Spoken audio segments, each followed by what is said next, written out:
Let's bring in Jay Carafano, the president of foreign policy at the Heritage Foundation. Good morning to you, sir. So Wuhan has a level 4 virology lab. They were studying coronaviruses, but this joint WHO-China report says it didn't come from the lab. That's the only thing that they say. It is not the source. They say that it likely came from animals. What's your take? Is this a cover-up? Well, here's what we know for sure. We know for sure that we will probably never know because the Chinese government will never allow an open and transparent investigation. If anything, this report reaffirms that. The other thing it demonstrates is it's yet more evidence that the Chinese are responsible for the global outbreak because they were never honest and forthcoming. Regardless of where the virus actually started, the reason why there was a global pandemic was because China failed to report appropriately under the World Health Organization guidelines, which, by the way, were put in place because China failed to report adequately when they had the outbreak with SARS. So by not reporting and kind of giving the world warning and allowing people to travel internationally when they knew that likely thousands or tens of thousands of people were infected, and they knew the disease was highly contagious, and they knew it was actually deadly to many vulnerable people. Yeah. The reason there's a global pandemic is because of China. If we just take the lab out of the situation and just say if China had reported when it was supposed to, the difference would be we would have had maybe a 6-month head start on getting a vaccine, having testing in place and quarantining in place. The United States would have never had 500,000 deaths.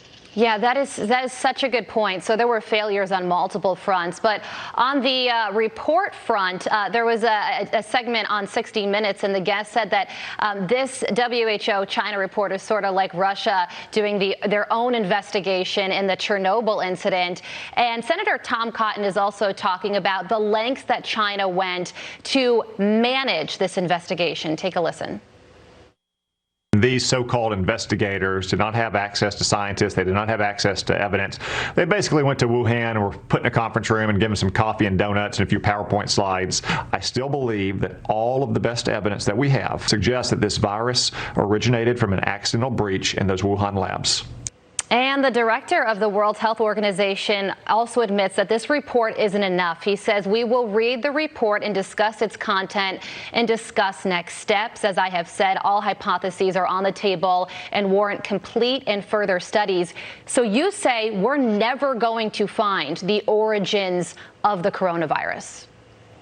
Well, let me give you a perfect analogy. Expecting a team that is sent in and hosted and controlled by the country to get to the origins of what the government was actually doing is just like when we send nuclear inspectors into Iran and they can only see what the Iranians show them.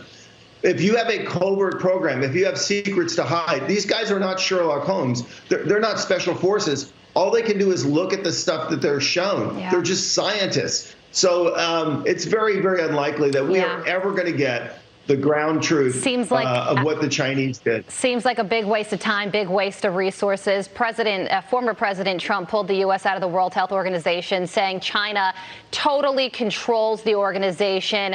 President Biden brought us back in. We'll see if that changes. Probably not. Jay Carafano, thank you so much for joining us. We appreciate it. Hey, thanks for having me. Thanks for watching the Heritage Foundation's YouTube channel. With more than 500,000 members, we are the nation's largest conservative research and education institution.